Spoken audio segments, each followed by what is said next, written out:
El títere castrista Miguel Díaz-Canel asegura que la mentalidad importadora topó los horizontes de los cubanos.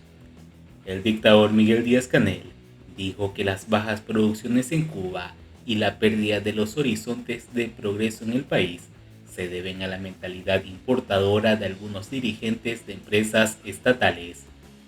En visita de control gubernamental a Ciego de Ávila, tomó como ejemplo a la empresa Cultivos Varios, La Cuba, que fue insignia de la agricultura del país, pero dejó de producir grandes cantidades de plátano porque era más económico importarlo. Se acomodó, tenían dinero, liquidez en divisas y se acostumbró a importar. Dejó de producir y de atender sus plantaciones. ¿Fue así o no fue así?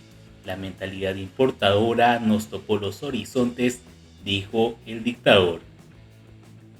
Indicó que cuando las empresas productoras de Ciego de Ávila logren recuperar la economía, deben importar insumos.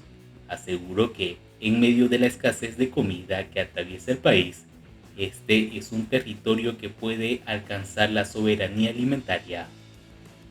Para ello cuenta con una cultura productiva, buenos suelos y agua. En ese propósito, mucho tiene que aportar la militancia comunista, señaló el títere castrista. Esta semana, el ministro de Agricultura admitió la grave situación en el sector agrícola cubano, señalando la caída significativa en la producción de alimentos, incluidas las proteínas, debido a la falta de insumos, combustible y condiciones climáticas adversas. Resaltó que la agricultura en Cuba no ha podido producir más de 200.000 toneladas de alimentos, afectando a la avicultura y a la producción de cerdo. Las dificultades también se extienden a la producción de huevos, arroz y agravando la crisis alimentaria del pueblo cubano.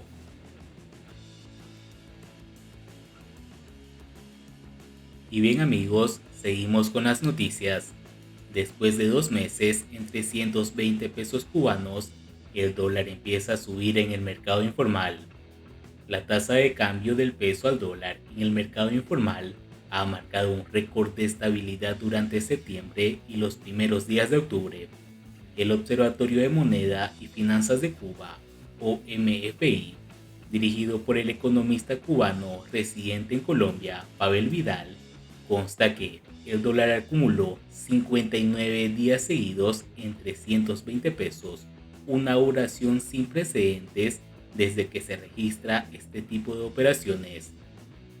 El día sábado se cumplió una semana desde que la tasa de cambio empezó a subir, muy lentamente, primero hasta los 322 y desde el día miércoles hasta los 323 pesos por dólar.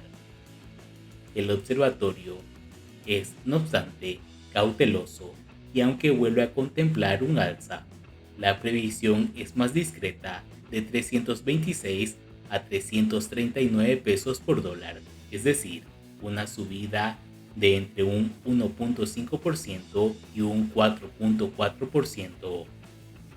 Persisten señales de equilibrio, señala el informe, que recuerda, como el anterior, que no es la primera vez que hay un parón. Sin embargo, esta vez se establece como una nueva marca de 59 días sin variaciones desde el 4 de agosto hasta el 1 de octubre de 2024. En 2021, la TRMI había permanecido sin variaciones durante 57 días y en 2022 durante 56 días.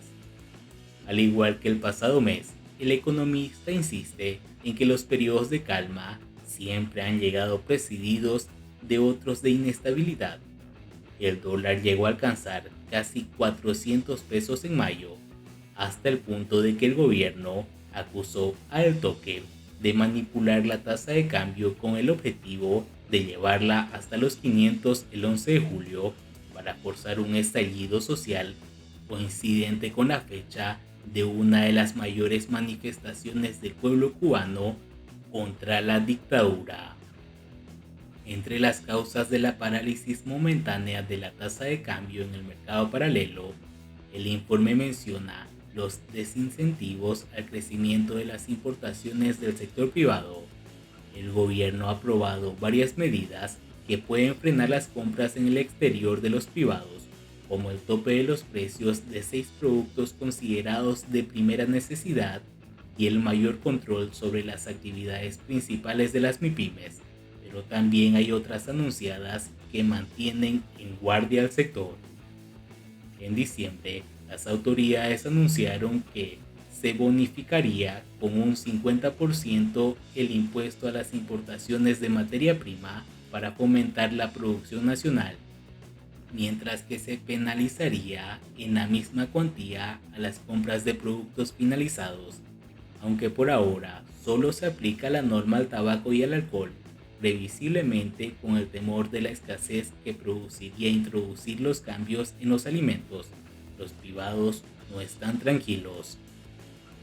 El aumento de la persecución sobre las operaciones en efectivo por ir contra la política gubernamental de pagos electrónicos también aparece en el informe, que afirma que hay cubanos pasándose al mercado de las criptomonedas con datos sobre el veloz aumento del diferencial entre el peso y el USDT.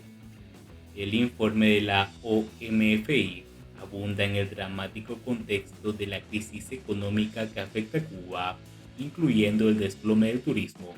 Según el texto, el número de visitantes internacionales se redujo en un 3.5% al cierre de agosto con respecto a 2023, y es solo el 52% de los que arribaron en el mismo periodo en 2019. Además, para mayor gravedad, el informe indica que el número de habitaciones se ha duplicado en la isla desde aquel momento y la inversión no se detiene. También se insiste en la importancia determinante que tiene la falta de energía sobre la economía, por no hablar de la calidad de vida del pueblo cubano. El documento duda de las posibilidades de los parques solares que se están construyendo, al menos por este momento, puesto que a finales de año, en el mejor de los casos, solo estarán disponibles unos 400 megavatios, cantidad insuficiente ante el déficit superior a los 1000 megavatios del último mes. La falta de combustible, además, evidencia los persistentes problemas financieros y refleja los límites de la compensación que se puede esperar de países aliados. La inflación anual acumulada, que oficialmente es más del 19% apenas, es un 1.1 inferior al mismo periodo de 2023, lo que no resta gravedad al panorama. Los precios crecen menos aceleradamente, pero sobre un nivel ya muy elevado junto a los ingresos que se mantienen rezagados para una parte considerable del pueblo cubano.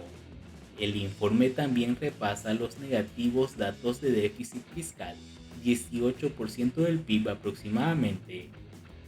La elevada emisión monetaria, errónea según la mayoría de economistas en un panorama inflacionario, la caída del valor del peso y una reducción de las importaciones que amenaza con restringir la precaria oferta. Además, el apartado cierra con un dato revelador. Estados Unidos ha superado a España como proveedor de Cuba y ya es el segundo solo por detrás de China. Y así vamos terminando las noticias, mis amigos.